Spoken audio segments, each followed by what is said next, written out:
कहीं पीछे हो लेते हो सोशल मीडिया पे, कोई दिखा जय हो जय हो, किसकी जय बोल रहे हो? तुम्हें बेचेगा जाके बाजार के अंदर। हमारे लोगों का जब खून बहता था, जब कोई नहीं जाता था, जब लोग मुझे कहते थे हनुमान जी इस आंदोलन से आप पीछे हट जाओ, आपकी जान चली जाएगी, मरना तो एक दिन ही है सबको, सड़क कौन है जान लेने वाला, देख रहे हैं उनको भी, तो मेरी जान तो नहीं कि ऐसे ही लड़ रहा हूं। और जिन लोगों ने जब खींवसर के अंदर मूर्तियां लगी थी गढ़ के आगे, दो बड़ी मूर्तियां, जिन्होंने हमारा शोषण किया, तब उन लोगों ने माला पहना के उनको प्रणाम किया था। ऐसे लोगों का ध्यान रखना हमेशा जीवन का। मैं एक ही नेता था नया उस समय 97-98 के दौर के अंदर, तो पूरे राजस्थान के अंदर घूमा था। मुझे याद है कि जब बड़ी रैली हुई तो मुझे मंच पे भाषण देने से रोक रहे थे, हनुमान जी को भाषण मत दिलाओ नहीं तो नागौर से MP बन जाएंगे। अरे भैया तुमने नहीं देखी वो तकलीफ, तुमने थोड़ी देखा था कि मुझे 302 के मर्डर में किसने अंदर डलाया, पता है तुम्हें? मेरे परिवार को किसने बर्बाद किया, पता है तुम लोगों को? हर किसी पीछे जय हो जय हो जय हो चालू कर देते हो कि दुख के समय, तकलीफ के समय आपके बीच कौन था, किसने अपनी पूरी जवानी इस राजस्थान के जवान और किसान के लिए खत्म करी, उस व्यक्ति को आपको याद है। अपन याद नहीं रखते। कोई आदमी आता है, मैंने देखा चोर लुच्चे लफंगे जो पैसा कमा लेते हैं और एकदम से आके मन से बोलते हैं 5 लाख रुपए मेरी तरफ से, लोग ताली बजाओ, मान सम्मान करो, मान। अरे पैसे लाया कहाँ थी तो पता करो, वो भी बराबर, हम भी बराबर, वही MLA वही MP। अपने इन चीजों का ध्यान रखो। तैयारी कर रहे हो तमाम अभ्यर्थी, बेरोजगार संगठन हमारे जो भी धरने के अंदर आते हैं, और विशेष रूप से RLP परिवार और सारे नौजवान, सारे विद्यार्थी जो किसी न किसी रूप में इस आंदोलन से जुड़े हुए हैं, चाहे जेल भरो आंदोलन और 25 मई की जो युवा आक्रोश रैली थी, उसमें राजस्थान के जवानों ने और जयपुर शहर में रहने वाले हमारे बच्चों ने ये दिखा दिया कि राजस्थान का जवान सबसे ताकतवर है, और अग्निवीर का आंदोलन जो अग्निवीर के खिलाफ होगा वो नेतृत्व राजस्थान का जवान करेगा। ये संदेश आपने 25 मई को दिया, और इस संदेश के बाद आपने देखा होगा कि कितना राजनीतिक उलटफेर हो गया। कांग्रेस के अंदर दुर्विरोधी लोग एक जगह आ गए, और बीजेपी के अंदर भी गुटबाजी खत्म हो रही है कि समय रहते संभल जाओ, नहीं तो ये RLP की सेना, नौजवानों की सेना राजस्थान की सत्ता पे कब्जा करेगी। तो भाइयों, आपके संघर्ष का ही परिणाम है, और आपके संघर्ष का ही परिणाम है कि RPSC को नया चेयरमैन मिला, और ये मेंबर भी नए मिलेंगे, पुराने मेंबर हटेंगे। प्रधानमंत्री जी का जैसे ही समय हमारे पास आ जाएगा, उसके बाद आप चिंता नहीं करें, हम सारी बात वहां बताएंगे, और ऐसा ही भर्ती का जो हमारा मुद्दा है, ऐसा ही भर्ती रद्द कराएंगे। तो कितना ही समय हमें लग जाए, सरकार हमें थकाने को चलिए, हम सरकार को थका देंगे, सरकार को झुका देंगे, और दोबारा से पेपर लीक की घटनाएं नहीं होगी राजस्थान के अंदर। ऐसी व्यवस्था हम राजस्थान के अंदर कराएंगे। मेरे छोटे भाई, आने वाला जो हमारी पीढ़ी है, वो हमेशा याद रखेगी कोई हमारे लिए लड़ा था, और हम सबके लिए लड़ रहे हैं। आज फर्स्ट ग्रेड के बच्चे पहले आए थे, मैं आज आ नहीं पाया, मैं कहीं चला गया, और बातें करते करते समय ऐसा निकल गया कि 4 घंटे हो गए, जिनमें 1.5-2 घंटा आपके लिए था विशेष रूप से, मैं जहाँ बैठा था। और क्योंकि आप सब मजबूत हैं, लड़ते हैं, रोज आप लोग आ रहे हैं यहाँ पे, तो मैं आपको जितनी बार धन्यवाद दूँ उतनी बार कम। लेकिन इस धरने पे दिल्ली की नज़र है, तमाम पार्टियों की नज़र है। कई लोग तो ये माड़ा फेर रहे हैं कि उनका आंदोलन सफल नहीं हो, लेकिन गाँव में बैठा गरीब किसान और जवान ये माड़ा फेर रहा है कि हनुमान जी का आंदोलन सफल हो, और दोबारा चोर भ्रष्टाचारी अपराध राजस्थान के अंदर नहीं। भाइयों, देखिए राजस्थान के अंदर वो एक AK-47 जो 2 राइफल पकड़ी के आनंदपाल ले गया था, दोनों पकड़ लिए। ये तो चाहते तो पुलिस वाले ही पकड़ लेते, धीरे धीरे पकड़ते हैं। इनको भी क्या खबर बनानी होती है, एक 6 महीने बाद बनाएंगे, एक 3 महीने बाद बनाएंगे। मैं कह रहा हूँ इसकी पूरी जांच होनी चाहिए भाई, कौन कौन थे, क्या थे, किनके टच में थे, क्या नहीं, ये सारी जांच होके क्लियर होना चाहिए। कभी होता नहीं कभी। अब मुझे बताओ, मुझे किससे धमकी मिली, अभी यही क्लियर नहीं हुआ। तुम समझ सकते हो? मैंने कहा भाई धमकी मिल गई तो बताओ तो सही, धमकी देने वाला कौन है? बोले नहीं आप निश्चित रहे, आपको बड़ा थ्रेट है। मैंने कहा मैं सुरक्षा नहीं लूंगा। तो 4-5 दिन ये बच्चे परेशान हुए, बाहर सोते थे, थाने में जाते। तो मैंने कहा अब मेरे से ये देखा नहीं गया, मैंने कहा चलो आप मेरे साथ रहो।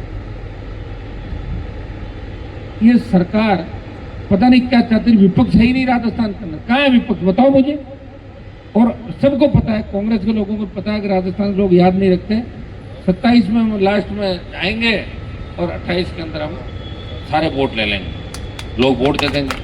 ये आपको याद रखना कि दुख के समय, तकलीफ के समय आपके बीच कौन था, किसने अपनी पूरी जवानी इस राजस्थान के जवान और किसान के लिए खत्म करी, उस व्यक्ति को आपको याद रखना। अपन याद नहीं रखते। कोई आदमी आता है, मैंने देखा चोर, लुच्चे, लफंगे जो पैसा कमा लेते हैं और एकदम से आके मन से बोलते हैं 5 लाख रुपए मेरी तरफ से, लोग ताली बजाओ, मान सम्मान करो, मान। अरे पैसे लाया कहाँ थी तो पता करो। वो भी बराबर, हम भी बराबर, वही एमएलए, वही एमपी। अपने इन चीजों का ध्यान रखो कि किसका बैकग्राउंड क्या है। अभी जो मैं लड़ रहा हूं ना, मेरी उम्र क्या हुई, 50-51 साल उम्र हुई है। 25 साल पहले मैं कैसे लड़ रहा था, 20 साल पहले मैं कैसे लड़ा, सारी चीज का ध्यान रखो। हर कहीं पीछे हो लेते हो सोशल मीडिया पे, कोई दिखा जय हो जय हो। किसकी जय बोल रहे हो? तुम्हें बेचेगा जाके बाजार के अंदर। थोड़ा ध्यान रखो भाई, इतनी उतावड़ मत करो। और कोई अब मान लो 70 पार, 75 पार, 80 पार हो गया कि तुम्हारी लड़ाई लड़ लगेगा 20 साल के जवान की तरह। कोई नहीं लड़ेगा लड़ाई देश के अंदर, भूल जाओ इन बातों को। फालतू में किसी को नेता बनने की आवश्यकता नहीं है। हर चीज के बारे में ध्यान रखो कि किसका, अगर राष्ट्रीय लोकतांत्रिक पार्टी के सिपाही हो, अगर मुझे पसंद करते हो तो मैं किसी के पक्ष में बोलूं यस, उसके बाद टूट पड़ो। मेरा इंतजार तो करो कि 25 साल पहले, 30 साल पहले क्या हुआ था, किस तरह लड़के तुम सबको यहाँ लेके आया हूं मैं। बड़े बड़े घराने थे राजस्थान के अंदर जो बराबर नहीं बिठाते थे किसानों को, उनके बेटे, पोते, भांजे, भतीजे वही राज कर रहे थे। मैंने ही निकाल के तुम्हें यहाँ तक लेके आया हूँ भाई। मेरे बहुत संघर्ष किया, बहुत तकलीफ पड़ी, बहुत परिवार पर संकट आए। मेरे परिवार को संकट में डालने वाले कौन थे? कौन वो लोग थे जिन्होंने हनुमान बेनीवाल को आगे आने से रोकने का प्रयास किया? कम तो उन लोगों को फॉलो आउट तो मत बनाओ, नहीं तो फिर यही लिख दो कि दूसरों के साथ हो जाओ भाई कि हम तो हनुमान जी के साथ नहीं। पता नहीं किस तरह के लोग हो यार, कैसे समझोगे बताओ? कहीं भी चल देते हो क्या? तो फिर सीट आनी थी 100, फिर आपके हिसाब से आ गई 100 सीट। तो मैं तो किसान आंदोलन में मिनिस्ट्री छोड़ दी थी सर। हमेशा उसी आदमी को फॉलो करो। चंद लोग, मक्कार लोग ऐसे भी हैं, जब हमारे समाज के बच्चों में गोलियां मारी जा रही थी उस वक्त कहां थे वो लोग? 2003 से लेके 2025 के बीच मर गए थे क्या? जो अचानक से प्रकट होकर आ रहा है आपके बीच। ध्यान रखो सारी बातों। कौन समझाएगा तुम लोगों को बताओ? अब तुम्हें तो पता नहीं 3 में क्या था, तुम तो ज्यादातर तो 20, 25, 22 साल के हो। तुम्हें क्या पता 1998 में क्या हुआ था? पता है क्या किसी? 1995, 96 में क्या हुआ? हमें हर चीज का पता है। और यही तो लड़ाई लड़ रहे हैं। तभी तो समाज का जो बड़ा तबका है, बड़े अधिकारी है, वो कतई नहीं चाहते कि हम आगे बढ़े, आरएलपी आगे बढ़े। और हम चाहते हैं परिवर्तन करें कि हमारे बच्चों की सत्ता में भागीदारी हो। मैं तो उसमें आरक्षण आंदोलन के अंदर लड़ा था। मैं एक ही नेता था नया उस समय 97-98 के दौर के अंदर, तो पूरे राजस्थान के अंदर घूमा था। मुझे याद है कि जब बड़ी रैली हुई तो मुझे मंच पे भाषण देने से रोक रहे थे, हनुमान जी को भाषण मत दिलाओ नहीं तो नागौर से एमपी बन जाएंगे। अरे भैया तुमने नहीं देखी वो तकलीफ, तुमने थोड़ी देखा था कि मुझे 302 के मर्डर में किसने अंदर डलाया? पता है तुम्हें? मेरे परिवार को किसने बर्बाद किया? पता है तुम लोगों को? हर किसी पीछे जय हो जय हो जय हो चालू कर देते हो। ये काम अपना नहीं भाई, ये तो काम वो करते हैं जो गाने बजाने वाले होते हैं, क्या बोलते हैं उनको? ना ना ना, वो अपना काम नहीं है। आप तो एक ही चीज का ध्यान रखो कि राष्ट्रीय लोकतांत्रिक पार्टी ही आपके लिए सब कुछ है। आरएलपी से हटके अगर कोई दूसरा झंडा आता है और अपने आप पॉपुलर होके दूसरी जगह भागता तो उस हर आदमी को पहचानो। समझ गए ना? कई लोग ये फोटो खिंचाने आते हैं, उनके मन में हम कतई नहीं है फोटो हमारी खिंचाना और दलाली दोगलापना दूसरी जगह जाके करना। उनसे भी सावधान रहो। कौन मेहनत कर रहा है? कौन? मुझे बताओ कि मैं अगर राष्ट्रीय लोकतांत्रिक पार्टी नहीं बनाता तो तुम किसके झंडे के नीचे बैठते? कांग्रेस के, बीजेपी के एक झंडा था, कॉमरेड, वो सब लंबे चले नहीं चले कि घर बैठ के सारे वो भी अब आरएलपी के अलायंस से जिंदा हो गए सीकर के अंदर। लेकिन आपको हर व्यक्ति को ये ध्यान रखना है, कोई भी पोस्ट करो, कोई भी चीज करो, आप ये देखो कि अचानक कोई व्यक्ति अगर लूट के पैसे लाके और कोई अच्छे काम में लगा दे, पैसा तो लूट का एक नहीं है, ये ध्यान रखो।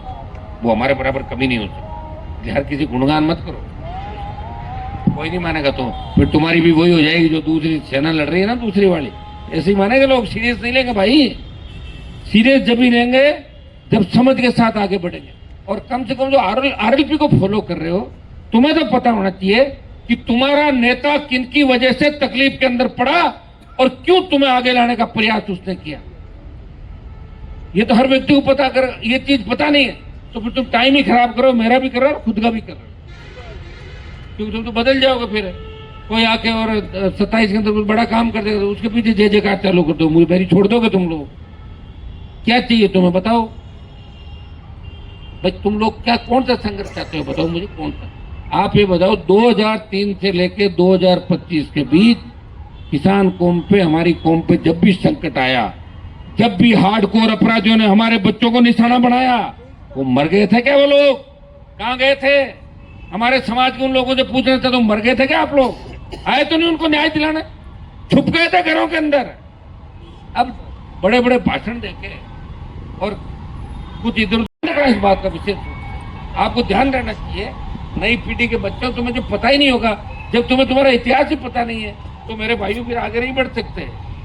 अपन महाराजा सूरजमल की बात करते हैं, दूसरों की बात करते हैं। आज मैं बड़ी बड़ी बातें कर रहा हूँ और मैं सत्ता के अंदर आ जाऊं और फिर तुम्हारा कोई काम नहीं करूं तो फिर सोच लो कि अब हनुमान जी के रास्ते पे चलना ही नहीं।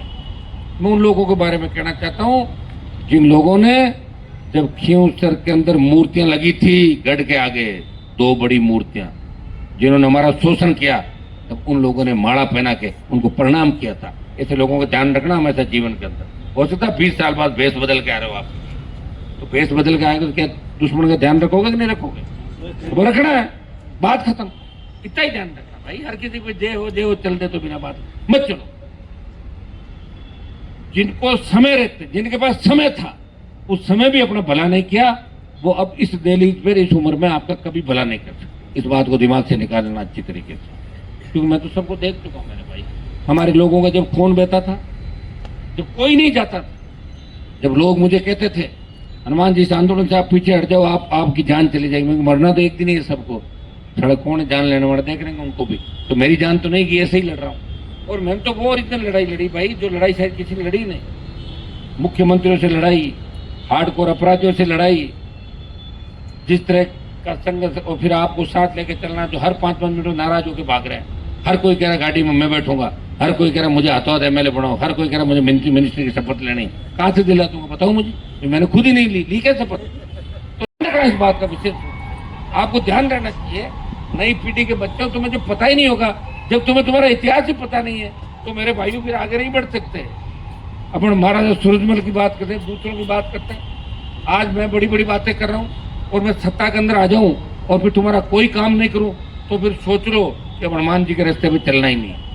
मैं उन लोगों के बारे में कहना चाहता हूँ जिन लोगों ने, जब खींवसर के अंदर मूर्तियां लगी थी गढ़ के आगे, 2 बड़ी मूर्तियां, जिन्होंने हमारा शोषण किया, तब उन लोगों ने माला पहना के उनको प्रणाम किया था। ऐसे लोगों का ध्यान रखना हमेशा जीवन के अंदर। हो सकता है 20 साल बाद भेष बदल के आ रहे हो आप, तो भेष बदल के आएंगे तो क्या दुश्मन का ध्यान रखोगे कि नहीं रखोगे? वो रखना है, बात खत्म, इतना ही ध्यान रखना भाई। हर किसी को जय हो चल दे तो बिना बात मत चलो। जिनको समय रहते, जिनके पास समय था, उस समय भी अपना भला नहीं किया, वो अब इस दहलीज पर, इस उम्र में आपका कभी भला नहीं कर सकते। इस बात को दिमाग से निकालना अच्छी तरीके से, क्योंकि मैं तो सबको देख चुका हूं मेरे भाई। हमारे लोगों का जब खून बहता था, जब कोई नहीं जाता था, जब लोग मुझे कहते थे हनुमान जी, इस आंदोलन से आप पीछे हट जाओ, आपकी जान चली जाएगी। मैं मरना तो एक दिन ही है सबको, सड़क कौन जान लेने वाले देख रहे हैं उनको भी, तो मेरी जान तो नहीं कि ऐसे ही लड़ रहा हूँ। और मैंने तो वो ओरिजिनल लड़ाई लड़ी भाई, जो लड़ाई शायद किसी ने लड़ी नहीं। मुख्यमंत्रियों से लड़ाई, हार्डकोर अपराधियों से लड़ाई, जिस तरह का संघर्ष, और फिर आपको साथ लेके चलना, जो हर 5-5 मिनट में नाराज होकर भाग रहे हैं। हर कोई कह रहा गाड़ी में मैं बैठूंगा, हर कोई कह रहा मुझे हाथों हाथ एमएलए बनाओ, हर कोई कह रहा मुझे मिनिस्ट्री की शपथ लेनी। कहां से दिला दूंगा बताओ मुझे? मैंने खुद ही नहीं ली क्या शपथ? तो इन सारी बातों को सोच समझ के धैर्य से काम करो। मुंह डोबो तो पानी पी लिया करो, चाय पियो, फिर सोचो 15 मिनट कि अगर ये नहीं होता तब क्या होता, तब नहीं होता तो तब ये होता, तब सब कुछ नहीं होता। तभी तो हनुमान बेनीवाल आया आपके बीच। सारे घराने जो आपको नीचे बिठाते थे, जूते चप्पल खुद पहनवाते थे, उनका दिमाग ठीक कर दिया। उनके बच्चों को गली गली घूमना सिखाया और उनके बच्चों से ये कहलाया कि थे तो हमारा रिश्तेदार हो, हमारा मामा जी का, बुआ जी का, हमारा दादाजी को नाने बटो। मैं नहीं सिखाया भाई, कहा तो दादाजी कौन सा ननियाल पता ही नहीं था कौन कहाँ घुस रहा है और कौन कहाँ जा रहा है। इसलिए ये विशेष रूप से मेरा संदेश मेरे छोटे भाइयों को राजस्थान के अंदर कि किसी को फॉलो करो, लेकिन ध्यान रखो कि ऐसे आदमी को फॉलो मत करो जिसने समाज का बहुत बड़ा नुकसान किया राजस्थान के अंदर, जिसने समाज को हर बार बेचा, जिसने हर चुनाव में अपने झंडे बदले। उन लोगों का ध्यान रखना। तो लोग मेरे नहीं हो सके, कभी से राजस्थान के किसान के बेटों के नहीं हो गए। जिन्होंने मुझे आगे जाने बढ़ने से रोका, वो कभी आपको आगे लाने का प्रयास नहीं करेंगे। समझ जाओगे आप सारी बातें जो मैं कह रहा हूं, समझ गए ना। और अता पता भी कर लो। एक तो सबसे पहले पता तो ये करो कि जो व्यक्ति हमारे समाज के अंदर बड़े पद पे बैठा है, अगर वो समाज के बच्चों में रिश्ते नहीं कर रहा है तो भूल जाओ, वो आपके समाज का कभी नहीं हो सकता। पहला तो उसका माल तो दूसरे खाएंगे, खाएंगे कि नहीं खाएंगे। और जब दूसरे खाएंगे सोचे दूसरे नहीं इधर ही सही। तो इन चीजों का ध्यान रखो मेरे भाई। तुम्हारे झगड़े, तुम तो बच्चे हो, तुम्हारे सारे झगड़े तो मैंने झगड़ लिए। तुम्हारे पास संकट आउट हो गया पूरा। इतने गुंडे, बदमाश, भू माफिया, शराब माफिया, पर्यटन माफिया जो भी थे, उन माफियाओं को घर बिठा दिया मैंने लड़के। तुम्हें लड़ना नहीं है अब, खाली तुम्हारा काम आसान कर दिया मैंने। नहीं तो मैं देखता था मेरे दौर के अंदर 97 में 98 में 2000 का जब दौर था, किस तरह बड़े बड़े लोग पैर छूने जाते थे 2-2 कोटी के लोगों के। उन सबको छलटा के घर बिठाया। सारी लड़ाई मैंने लड़ी और लड़ाई लड़ने के बाद मैं ठीक स्थिति में लाया। और फिर तुम भूल जाओगे। चलो फिर एक मिनट बताओ, तुम्हारा सूरजमल जी को देखा क्या तुमने? हिस्ट्री तो कह रही है ना, वो सबसे बड़े लड़ाके थे। और आज भी लाल किले के अंदर लिखा हुआ है कि ये वो राज्य है जहाँ न अंग्रेजों ने राज किया ना मुगलों ने, जिनके नाम से सांसें फूल जाती, लोहागढ़ का दुर्ग, और बाकी सब ने गुलामी की। लिखा हुआ लिस्ट में, मैंने थोड़ा लिखा, तो हिस्ट्री लिखी हुई है। हिस्ट्री में लिखी थी कि मैंने। और किसी को तकलीफ है तो बदलवा दो, हिस्ट्री अपनी ले जाओ। मोदी जी बैठे हैं और रातों रात हिस्ट्री बदलो, सारी बदल अपना नाम लिखा दो, फिर देखेंगे जो भी होगा। तो भाइयों मेरा इतना ही आग्रह है कि कम से कम इतने समझदार बन जाओ कि हमारे समाज के वो ठग जिन्होंने समाज को समय समय पर बेचा, जिन्होंने समाज के दुश्मनों को कंधे में बिठा के जिनको जेल तक छोड़ने गए थे, उनको याद रखो। उन लोगों को जो हनुमान बेनीवाल की सुपारी देने के लिए तैयार थे, जो अपने घर पे बैठ के ये माड़ा फेरते थे, कहते थे इसको कैसे मारें कैसे मरवाएं, उन लोगों के बारे में आप अंदाज लगा सकते हो कि वो लोग इस कौम के नहीं होते। कौम को 50 बार बेचा, 100 बार और बेचेंगे। तो मेरा इतना ही है कि फालतू में भाव हर किसी को नहीं देने, समझ गए ना। अपने भाव हर किसी को मत दो, अपने पास ही रखो। अभी बहुत अपनी लड़ाई भाई आ गई, 28 तक ऊर्जा। फालतू में आप किसी के भाव बढ़ाते थे, वो सोशल मीडिया में अपने आप को पता नहीं राजा समझ बैठता है। तो मरेगा, तबीयत खराब हो गया, उल्टा काम हो जाएगा। ये काम करते ही नहीं। हर किसी की पाचन शक्ति मजबूत नहीं होती। इस चीज का विशेष राष्ट्रीय लोकतांत्रिक पार्टी के बच्चों को ध्यान रखना है कि किसी की झूठी वाई नहीं करनी। और जो गिरोह जहां से बन रहा है, उस गिरोह की उत्पत्ति कहां से हुई, वो गिरोह किसके कांटेक्ट में है, उसका मकसद क्या है, इन बातों का ध्यान आपको रखना। तो फिर चले जाओगे। 28 के बाद कोई 33 नहीं आएगा, भूल जाना। 28 के बाद मैं भी नहीं लड़ूंगा, सीधी बात है। 28 में मैं भी रास्ता देखूंगा इधर। मैं इसलिए ये कह रहा हूँ कि आप लोग सोशल मीडिया पे हर किसी के पीछे हो लेते हैं। हर किसी के पीछे होने की आपको कतई आवश्यक। अपने तो पहले से इतने सारे दुश्मन है, कम से कम जो परमानेंट दुश्मन थे उनको आप इतना बड़ा मत बनाओ कि दिक्कत कराए। उनको वहीं रहना जहाँ पड़े हुए हैं। और अगर आपको 15-20 साल में कहीं दिखे संघर्ष करते तो लिख दो, मैं मना नहीं करूँगा आपको, ठीक है। और नहीं दिखे भूल जाओ ना कौन क्या। तुम्हें क्या करना पुरानी चीजों से? तुम्हें क्या करना है? छतरी किसने बनाई, ये मेल किसने बनाया? तुमने तो नहीं बनाए, क्यों याद कर रहे हो? और उनके पीछे की सियासत क्या है, कहाँ से बनाए, कहाँ से लाए, साइकिल से खरबपति कैसे, और उसका भी ध्यान रखो, रखना है तो। और मैं जिस दिन अरबपति खरबपति हो जाऊंगा तो तुम्हें तुम्हारे भी बांटूंगा। मैं क्या करूंगा चलो बताओ मुझे, तुम्हें ही दूंगा, मोर किसको दूंगा? इसलिए ऐसी बातों का ध्यान आपको रखना। आप समझ गए होंगे कि अभी सोशल मीडिया में जिस तरह आप फालतू के बीजेपी का एजेंडा भारतीय जनता पार्टी ने किस तरह महासभाएं बना के तोड़ जोड़ करके जो एक अपनी कौम के अंदर घुसपैठ करने का प्रयास किया, ये वही लोग हैं, वहीं से निकले। एजेंडा इनका, जिनकी पार्टी जहाँ होती है 4 लोगों से मिलकर धंधा करते हैं, अपना काम करते हैं, शगुफा छोड़ देते हैं, ठेकेदार बनकर बैठ जाते हैं कि हमने समर्थन दिया और हम ये हैं वो हैं, फलाना ढिमका। मैंने तो देखा नहीं कोई कारीगरी करते हुए। 25 साल तो नेट मेरे को लड़ते हो गए जयपुर के अंदर, 25 साल हो गए नेट। 25 क्या 4-5 साल वो भी जोड़ जो यूनिवर्सिटी में लड़ता था। जो काम हमने किया, एक तो भाषण देके और खुद का काम करना, लोगों को झूठे मुकदमे में फंसा देना और खुद आगे होके निकल जाए। एक तो नेता होता वो, और एक नेता वो होता है जो खुद की जिंदगी खराब करके अपने कौम के बच्चों को रास्ता दिखाता है। वो इतनी चिंता करता है कि उसका एक पैसा भी फोटोकॉपी का भी नहीं लगे, कागज भी लिख दूंगा, लेके आजा, चल ये काम ये हो। ये आप सोचने का। इसलिए मेरा विशेष रूप से आपको कहना, अगर आप चाहते हो कि 28वां राष्ट्रीय लोकतांत्रिक पार्टी सत्ता के अंदर आए, भूल से भी उन मक्कारों को, उन गद्दारों को याद रखना कि कौन कौन हमारे बाधक बने थे। इस चीज का विशेष रूप से हमेशा ध्यान रखना। हाँ, हमारे मंच में कोई बैठ जाता है और आप सब कहते हो और हम उसको ज्वाइन करा देते हैं तो सारे पाप धुल जाते हैं। धुलते हैं कि नहीं धुलते हैं? जैसे बीजेपी पार्टी क्या करती है, किसी को करती है और फिर ज्वाइन कराती है ड्राई क्लीनिंग मशीन की तरह। हाँ, ड्राई क्लीनिंग करके कोई अगर आ जाए और हम कहते हैं मैं इसको ड्राई क्लीनिंग करके ले आओ, हमारे साथ बिठा दो, फिर मत करना। फिर आरएलपी का झंडा लेके घूमता रहेगा, तुम्हें क्या दिक्कत? राज तो आरएलपी का ही बनाना चाहते हो ना, या किसी ऐसे ही झंडा लेके घूम रहा, 3 दिन नशा करके मिल गया, वैसे तो बनेगा भी नहीं, 3 वोट भी नहीं आएंगे। तो फिर आरएलपी का राज अगर बनाना चाहते हो तो आरएलपी की विचारधारा ध्यान रखना। कई तरह के लोग आएंगे, कई तरह के लोग मेरे मंच पे बैठ के पॉपुलर होने की कोशिश करेंगे, मेरी हाँ में हाँ मिलाएंगे और मौका लगते ही वार कर। तुम ना समझो, तुम 10% उसके पीछे हो जाओगे। होना नहीं, अभी कोई काम नहीं करना। एक ही सोचना कि 28वें राष्ट्रीय लोकतांत्रिक पार्टी के साथ रहना, और हनुमान जी थक गए होंगे अब लड़ते लड़ते, राज में लाएं और राज के मजे तुम्हें ही लेना है, मैं थोड़ा लूंगा मजे। राज के मजे तो बच्चे ही लेंगे, तुम्हें नौकरियां मिलेगी, तुम्हारे जब अच्छी नौकरियां मिलेगी तो अच्छी शादियां भी हो जाएगी तुम लोगों की, जो छोटे हैं अभी हो, जिनकी शादियां हो रखी उनकी नहीं, जिनकी नहीं हो रही है। एक दिन मुझे कह रहा साहब क्या दोबारा हो जाएगी, मेरे में दिमाग खराब होगा, जेल जाएगा, और अच्छे काम भी सेट हो जाएंगे। तो सरकार से सब कुछ होता है कि नहीं होता है? सरकार ही सब कुछ होती है। तो एक बार सरकार के आनंद मिलकर हमें लेना है और हमें अपने आदमियों को पहचानना है। ये काम आपको करना है। जिस दिन आपने अपने आदमी को पहचान लिया और जिस दिन आपने धैर्य रख लिया और जिस दिन आपने बैठना सीख लिया। मैंने एक चीज देखी कि 25 मई की आक्रोश रैली के अंदर आपने मेरे लिए 3 डोम और होते जब भरते और आप उस गर्मी के अंदर तप रहे थे।